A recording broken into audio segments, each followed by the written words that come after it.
sampalok-sampalukan. So, gamot daw kasi ito, no? Gamot daw ito sa bato, no? Bato sa atay, bato sa bato, at bato sa kidney, no? Bato sa saan ba yun? Sa gallstone. Ano? Ay!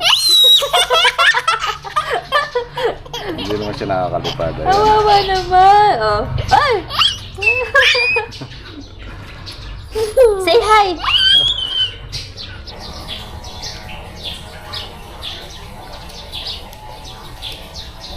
Ayaw daw nila dahil sobrang pait. Tayo kaya natin to mga boss chief. Inita. Mapait nga pero para sa akin pagka meron tayong goal at purpose, lahat ng pait, lahat ng bagyo ng buhay kaya natin lampasan, kaya natin tiisin para sa ating goal at sa ating purpose. Syempre dapat Madapa ka. Oops, dahan-dahan. Ang tibay naman ang tuhod mo. Where's kakak? Ayun ang kakak. Andoon. Andoon ang kakak.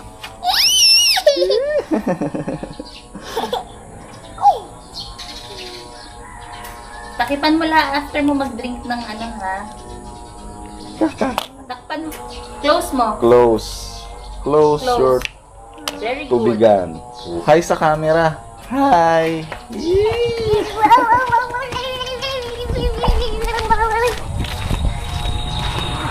Say hi.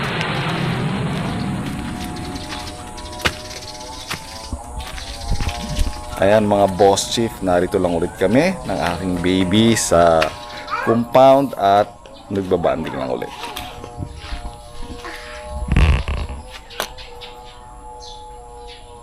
Wow.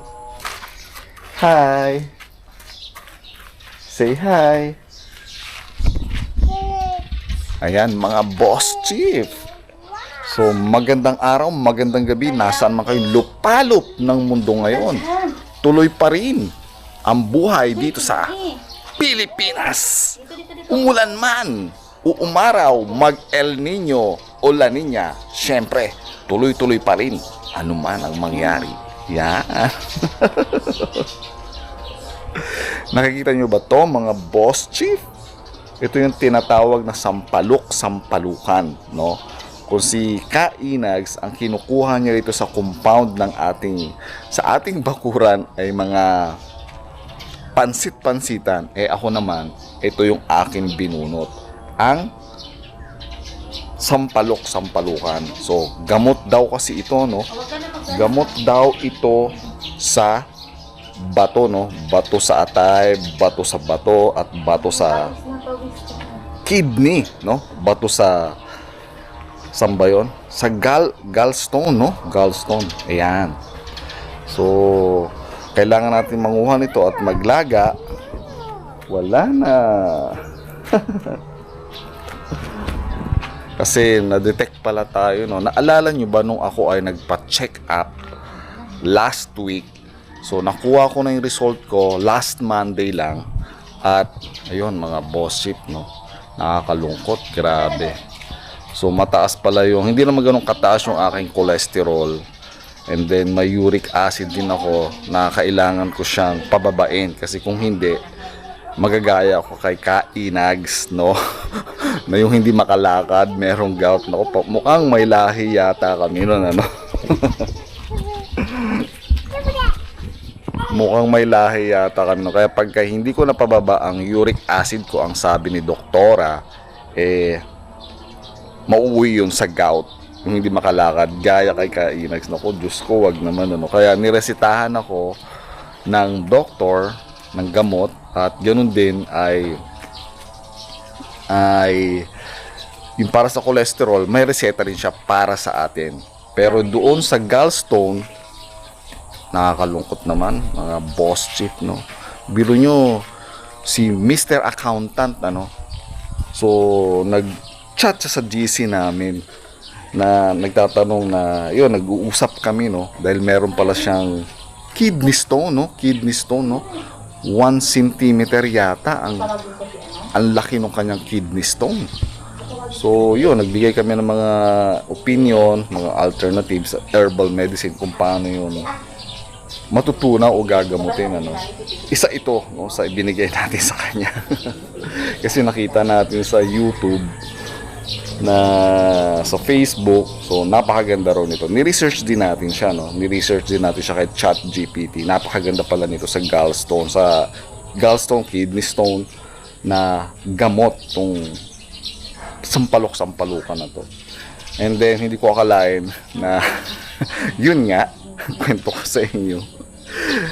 After nung check-up pala, ultrasound, nakitaan din ako. Hindi naman kidney stone, gallstone, mga boss chip.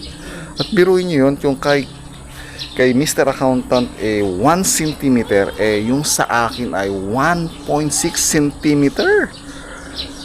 Diyos ko, napakalaki.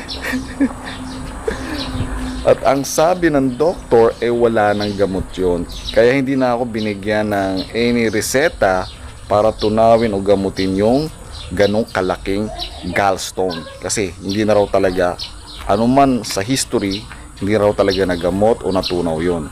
Yun ang sabi ng doktor, ano. Kaya, sunod sa ating baby. Pinapanood tayo ng ating baby, no? Pasensya na na-interrupt ko. Kaya ang sabi ng doktor, operation daw, laser or operation, kailangan operahan para makuha yung bato, kasi kung hindi, nako, delikado. Pero nagsabi naman siya, pwede naman hindi muna, pag sumakit, saka operahan. Diyos ko, ang pinapaprepare sa akin, 200,000. Grabe, no? Hirap talaga magkasakit, mga boss chip. Pero sabi ko nga, dadaanin ko muna sa mga herbal medicine, o tignan natin kung paano ang mangyayari. At yun, may nakilala rin ako dito na meron naman siyang kidney stone at nagpa-albularyo siya, hilot-hilot lang daw. And then nung dinala niya sa ospital, pina-ultrasound, nagulat ang doktor kasi dalawa ang kanyang kidney stone, naging isa na lang. So yun, mukhang effective yung albularyo na yun. So baka sasama tayo sa kanya by next week, no? At kasi gusto niya pa matanggal yung isa niyang kidney stone. So tayo, try natin. Wala naman sigurong masama. Wala naman sigurong mawawala, di ba? Oh, bakit nagbablog pa si Papi, oh? Ang dali, nagbablog pa si Papi. Diyos ko. Diyos ko, Diyos ko. Diyos ko. Oh, naglalambing lang yung ating baby, no? Nagpakarga. Kanina pa kasi ikot mukhang napagod na. Okay, yun nga mga boss chief, no? Siguro bye. Say hi. Hi. Hi. Say hi. Ano gusto mo nga? So, yun nga mga boss chief. So, kailangan nating try natin pumunta ron kasi yan, nanguha kami ng mulberry ni Kalin, no, at binigay natin sa kanya. Kinakain niya lang mag-isa yan.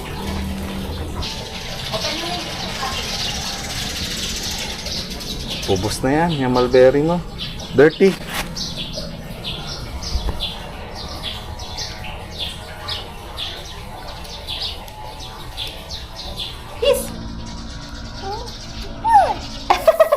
What's that? Bird? Oh, look, Ali. Marami kasing ibong bahay dito sa aming compound. Dito lang sila nagpupugad.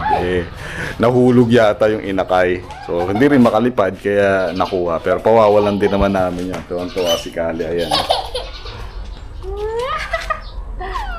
Wawa naman siya, no? Hindi naman siya nakakalipad, ano? Ay!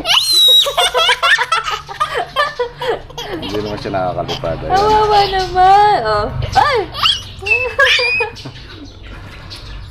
Say hi. Say hi. Ayan, dito lang sila mga boss chief. Ayan. Yan yung mga pugad nila. Dito sila nagpupugad sa garahe. Ayan, madami yan sila dyan.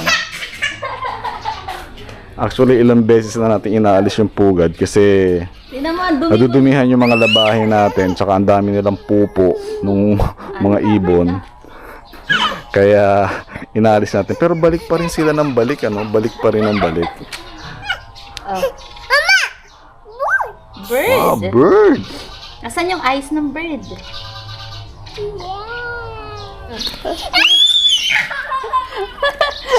Kawawa naman yung bird. Let go na natin? Let go na natin yung bird, ha? Yehey! Let go na ang bird. Nakatingin yung mga nanay niya, oh.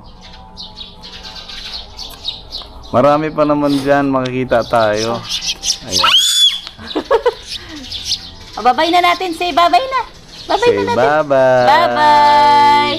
Bye-bye, bird! Yoo! Ay, wala na. Ayun!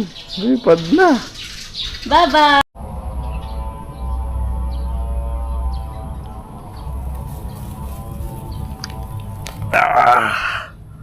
Yan. Eto mga boss chief, no? Sampalok, sampalukan. Mabuti na lang, hindi na natin kailangan maghanap pa ng sampalok, sampalukan sa ibang lugar, no? Dito mismo sa ating compound, sa Mick Organic Compound, merong sampalok, sampalukan. Meron na tayong nakuha kanina, no? So, ito, kukuha pa tayo ng ilang mga puno and then ilalaga na natin. Pero, kahit kumuha tayo ng maraming puno na to, mga boss chief, marami tayong ibang mga hinihintay na lalaki at malalaga natin sa mga susunod na araw para mainom syempre natin yung kanyang sabaw kapag nilaga para, alam nyo na, gamot sa ating gallstone. So dito, dati-rati dito nangunguha ng pansit-pansitan si Kainags, ano? Ang daming pansit-pansitan yan, mga boss chip, no? Parang taniman talaga ng pansit-pansitan ito. Ayan, no? Hindi natin ginagalaw yan, ano? Ayan po, oh. Pero dito, actually kasi hindi ko kailangan yung sampalok-sampalukan before ay binubunot ko lang. Pero ngayon, eto ang dami niyang tubo, mga boss chip, oh. Maliliit pa, kita nyo ba yan, di ba? Halos lahat yan, sampalok-sampalukan, no? Ilang linggo lang ay lalaki na yung mga yan. Ayan, hile-hilera din yan dyan, no? Meron ng mataas-taas na nga, oh. Pero hindi natin siya bubunutin, hahayaan lang natin. Pero syempre ito, bunutin natin tong damong to. Siguro ito ay baka herbal din to, no? Kaya lang di natin alam kung para saan. Kaya bunutin na natin yan, syempre. Saka itong ibang to, no? Okay, pero bukod dyan, syempre, hanap pa tayo ng ibang partner nito, no? Itong ano, dami dito mga boss chip, oh. Dito lang mismo sa ating ano, sa pagitan ng mga semento natin, ano. Ito, bunutin na natin itong mga to, no, kasama yung ugat. So sa aking pagre-research, no, kasama raw ang ugat sa paglalaga para mas epektibo. Para mas epektibo. So yan, medyo marami-rami na. Mga 5 hanggang 8 puno, pero kahit medyo maliliit, pero mas maganda kung malalaki. Kaya lang wala tayong malalaki, no? Kaya, pero pwede na to, ano, mga boss chip. Dagdagan na lang natin mga ilang pang puno. Ito, yan, meron pa dito. Iyan, ayan. Okay. Eto pa. Iyan. Eto pa. Ay, medyo maliit pa yan, mga boss chip. Ito na lang, oh. 3 sila na maliliit. Pero marami pa silang mga katabing mga baby gaya niya, no? 'Di ba? Hintayin lang natin silang lumaki para ma-harvest na rin natin at tayo ay makapag laga at makainom na rin ito. Ayan, sana naman, oh Panginoong Jesus, gumaling tayo sa ating karamdaman, ano? Sabi ni Mr. Accountant, no? Shout out ulit kay Mr. Accountant. Meron daw gumaling, no? 2 cm yata na yung kidney stone o gallstone. Gumaling daw, no, in 8 months sa pag-iinom araw-araw, no, isa sa umaga, isa sa gabi, ng nilagang sampalok-sampalukan.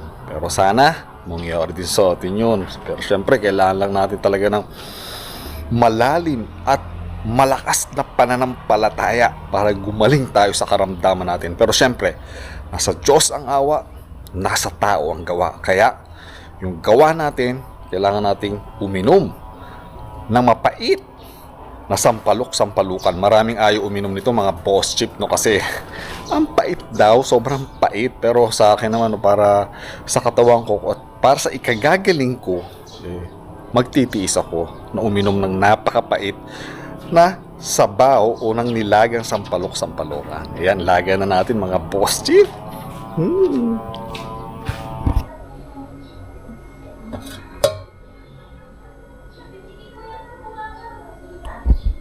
Ayan, luto na ang ating sampalok-sampalukan.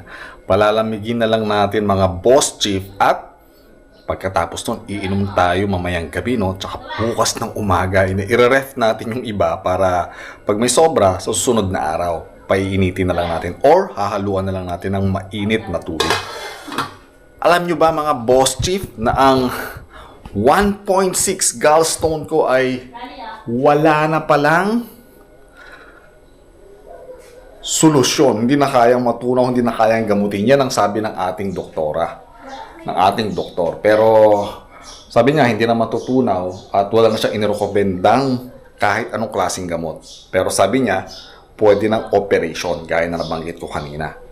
So iyon, pero ito sana maging effective yung ating sampalok-sampalukan. Kaya lang, pag nakabiyahe tayo, yun ang medyo mahirap. Kasi syempre, hindi natin alam kung makakainom tayo ng sampalok-sampalukan by that time. Pero dapat meron tayong dalang apple cider vinegar. Kasi pwede natin inumin din yun. No? Every day, isang kutsara sa umaga, isang kutsara sa gabi na inihahalo sa isang basong tubig. Yan.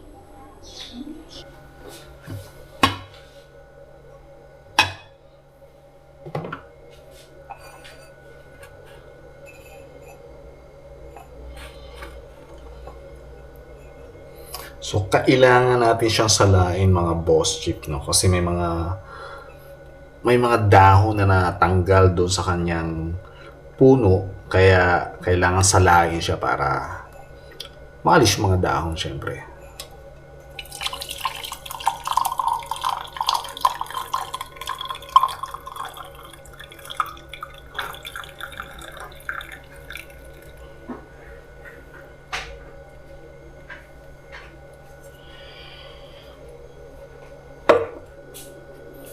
My goodness.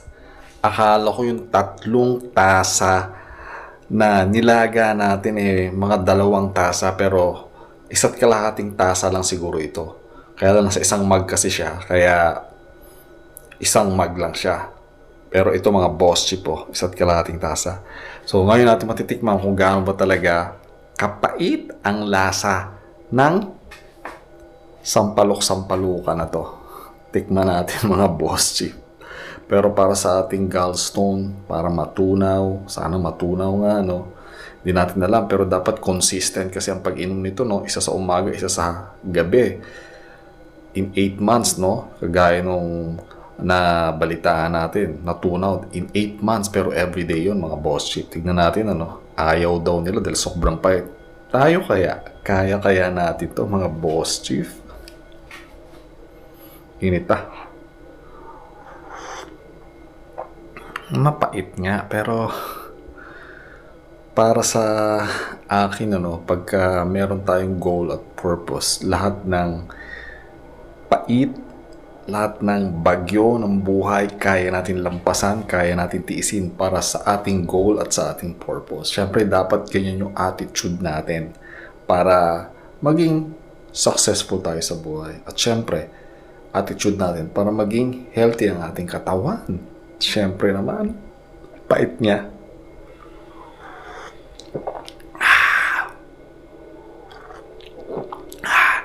Dapat ang pag-inom nito mga boss chief ay huwag mo nang lalasahan. Yun lang sikreto.